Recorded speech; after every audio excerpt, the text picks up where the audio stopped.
John, you're in the background.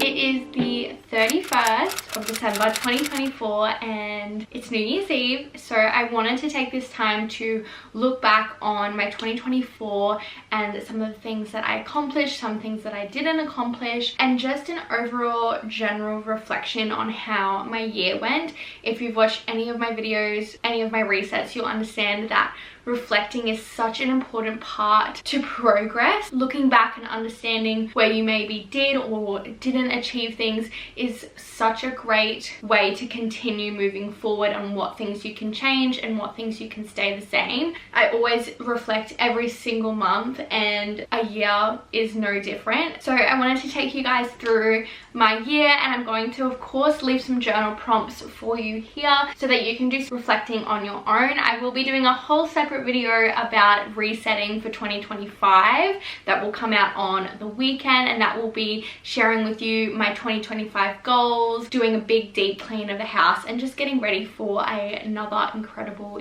year. I hope 2024 was kind to you. I hope you had moments of highs, and of course there are definitely always going to be challenges and maybe really hard years.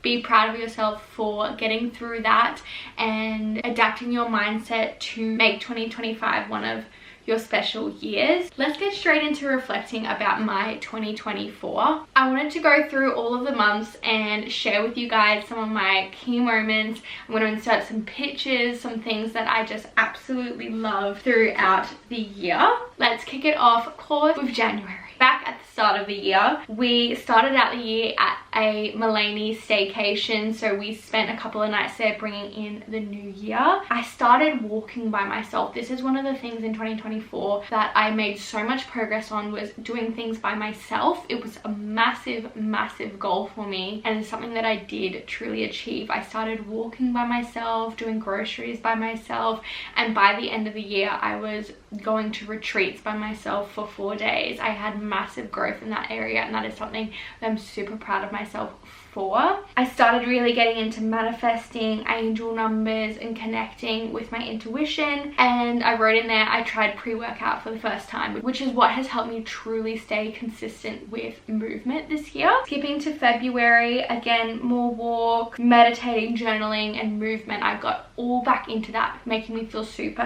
happy. In March, I hit 500 subscribers. We made our house feel more cozy with different decor pieces. I went to Pink, I saw Pink live, and then I went to the Gold Coast for my first Rise retreat morning, which is the brand Rise and Conquer. I went to their little morning retreat in the Gold Coast, and I made a trip out of it with John, and that was my first event that I went to by myself. In April, we booked a spontaneous date night going to the Niall Horan concert, which was seriously one of the most peak moments of this year.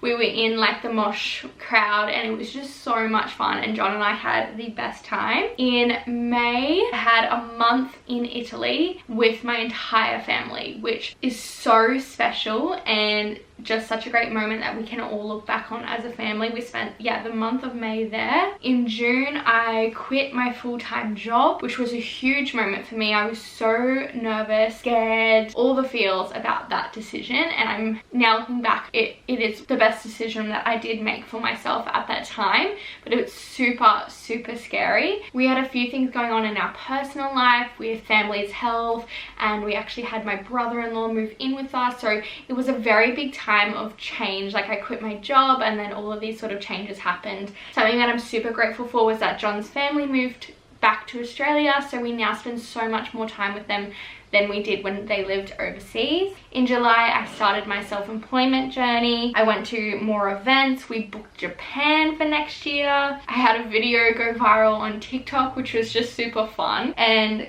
more just connecting with myself in that time of kind of like, what am I doing now? In August, I started working with brands like Lust Minerals or Phoenix, just kind of putting myself out there in that way. And then we went to the Maldives. We booked a mystery trip this year and headed off to the Maldives.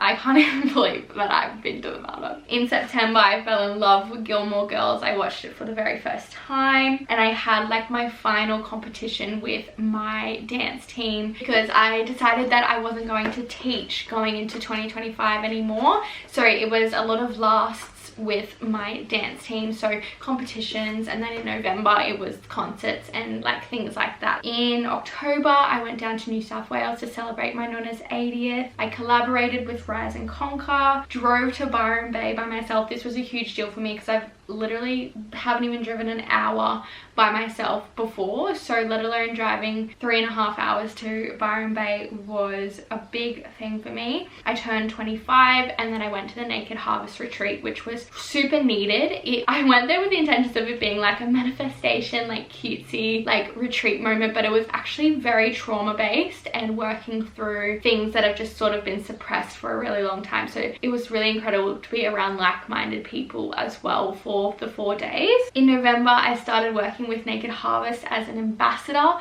which was a huge goal of mine to hit, which we did do, and I'm super happy and proud to be an ambassador of Naked Harvest because I love everything that they're about. I started getting into the cozy Christmas vibes and had my last concert with my dance studio. And then in December, I really went all in on my YouTube and we hit 1,000 subscribers, guys. 1,000, which is incredible. That's been a big goal of mine for a very long time. I did my own kind of vlogmas, so I posted every 3 days and I was successful in doing that. I'm so proud of myself for pushing and just getting that done. And then yeah, just my best friend got engaged, John had his birthday, a lot of family time, a lot of baking, a lot of cozy Christmas vibes to close out the year. That is my year as a whole.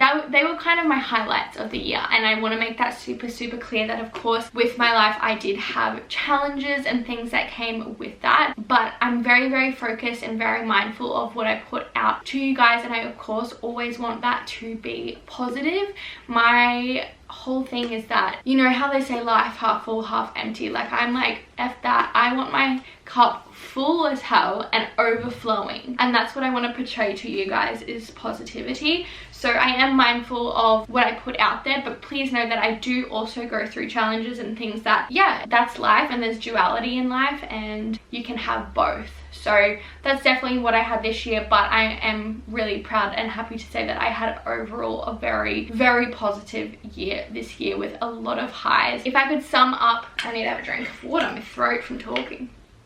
So if I could put 2024 into 3 words, I would say change, transformative, and growth. I will have a whole separate 2025 reset video where I'll share my goals and everything like that. But so if you are interested in that, make sure you subscribe so you can see that when it pops up. But that is all for today's video. I just wanted to sit and reflect on my year of 2024 and to look back on this for many years to come. I hope you guys again have a wonderful new year and you celebrate. I'm just going to have pizzas and homemade gnocchi with my family, games night, and I will not be staying up till midnight. I'm just not that girl. I will be in bed probably by 9 o'clock and ready to start a new year. So anyway guys, I will see you in my next video. Bye.